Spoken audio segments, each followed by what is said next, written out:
1 month ago today, the Guinness Book of World Records announced that Vitomir Marčić, a Croatian freediver, had broken the world record. Vitomir submerged his face beneath the water and floated in the same spot for an unbelievable 29 minutes and 3 seconds, they said. And this feat makes him the record holder for longest time breath held voluntarily. By Monday, our Jewish people will, God willing, let go of the longest breath held involuntarily. As I opened the Times of Israel this morning, the headlines which greeted me are abuzz. The ceasefire has begun. The hostages will be home within 72 hours, please God. There is a report about how the Israeli major hospital network has activated and is prepped to receive the hostages who at the time of their coming home will have been stolen for more than 730 days. They are securing different emergency medicines. They are defining their evacuation routes by air, assembling the hostage families, all to get these roughly 20 remaining living souls from the Red Cross and into the best possible care the nation can provide.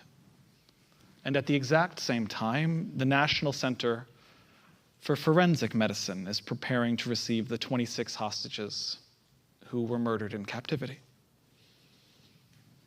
And there are those whose fates remain unknown. Scrolling down the page, another article compares the current pressure on Hamas to leave Gaza as a condition of the ceasefire to vaguely echo the 1982 exit of the Palestinian Liberation Organization, the PLO, from Lebanon at the end of that first Lebanon war. Will there be a similar ship, or perhaps in this case, a jet, taking Hamas's leadership into exile towards some safe haven for them in the Arab world or Europe? Will they end up like the PLO and gain legitimacy as leadership of the Palestinian people over the course of the next few years? Or will the world allow the leadership of Hamas to just bunker down in the tunnels beneath the ruins of Gaza and plan their next attack? We have a ceasefire. We do not have an answer to this question. And just below that article is a listing of the 250 Palestinian terrorists who will be released as part of this deal, as part of this hostage release. And notably omitted from that list is Marwan Barghouti, the popular leader of the Fatah faction, who is currently serving 5 consecutive life sentences for his role in planning suicide bombings throughout the Second Intifada. Barghouti, should he eventually be released, has been floated as a potential successor for the person who could unify Palestinian leadership across the West Bank and Gaza. And like so many other parts of this deal, it is unclear if the omission of his name from release will tell us something about an ongoing point that is still being hammered out behind closed doors, or it is a concession that's already been made on either side that neither Israel or Hamas will admit to. And even the President of the United States, who loves nothing more than to speak in sure things, has expressed that the future is uncertain. The first priority, according to President Trump, was securing the hostages. Quote, "That's what people wanted more than anything else. After that, we will see." While at the Kotel, during the annual Chol HaMoed assembly for the priestly benediction, there is palpable, positive energy. For the first time in months, the news is good. The war, it's ending. The hostages are coming home. People are not just smiling through it, they are actually smiling. It is, in fact, Zman Simchatenu, and still amongst the attendees, there are worries. There are these unknowns. Will change come now? Or was this brutal 2-year war, the longest active war that Israel has ever fought, was it just a holding pattern for the next war? There is still no plan for the day after. Not that anyone feels any kind of confidence in. And despite extreme rhetoric from figures like Smotrich and Ben-Gvir, this deal will not sink the coalition. And therefore, Israeli elections are still 1 year away. The protest movements are not going anywhere. Internal division is still high.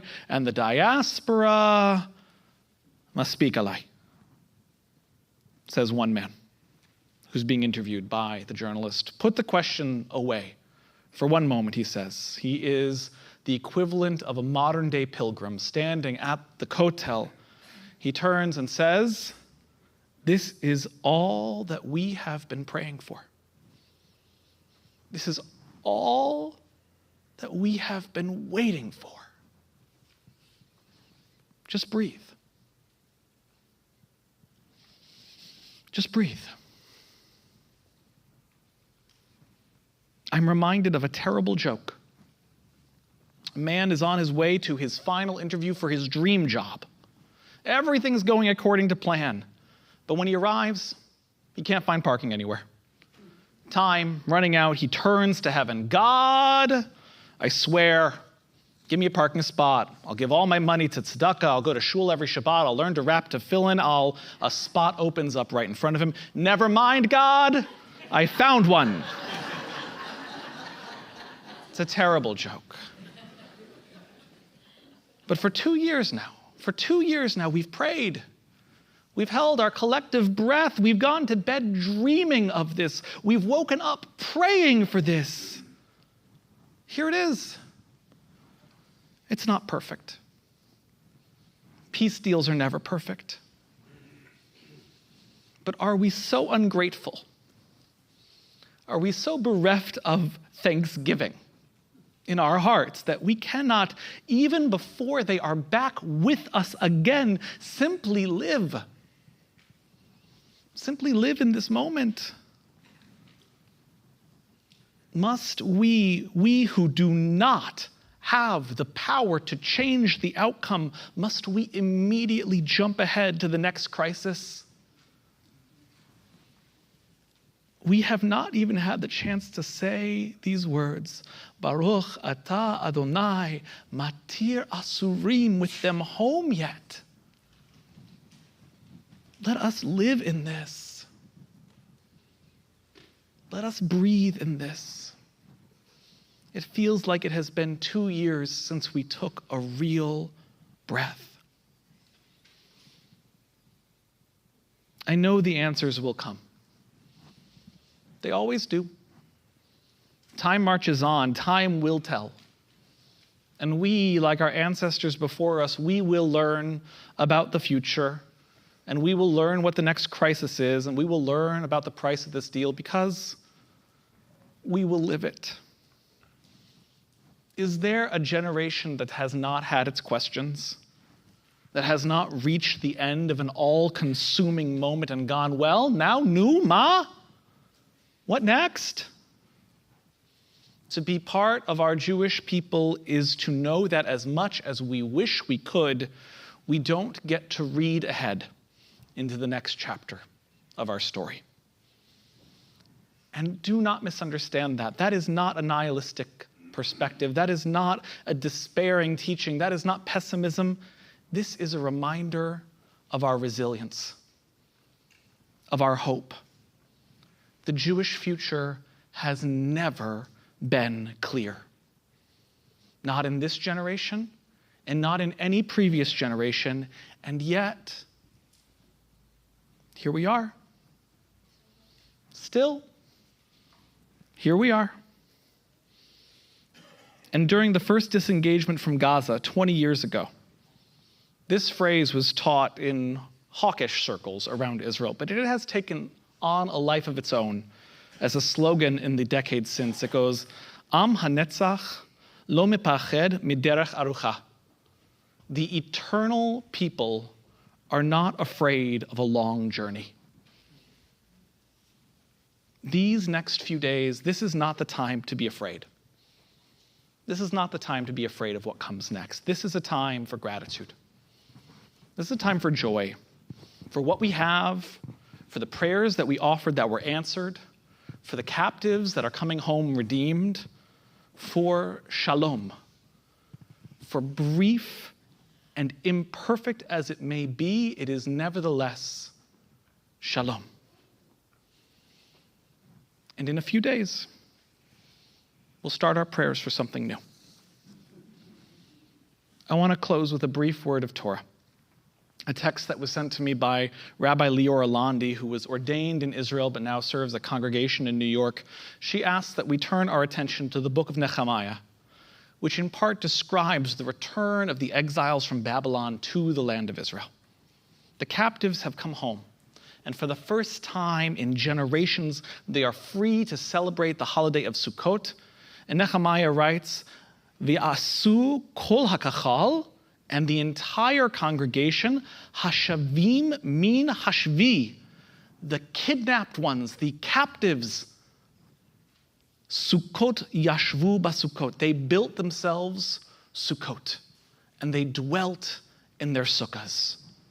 V'tihiyeh simcha gedola me'od. And for them, this was the single most great joy. The entire community, all who had been exiled, all who had been captive, they were restored and they built Sukkot, they dwelt in them and they rejoiced. So as it was for our ancestors more than 2,000 years ago, who were redeemed from captivity and celebrated their liberation at this very time of year, may it be for us. May it be for us in our own day as well.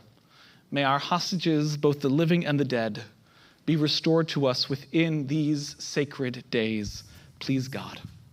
And may their homecoming be for them and us nothing less than simcha gedola me'od.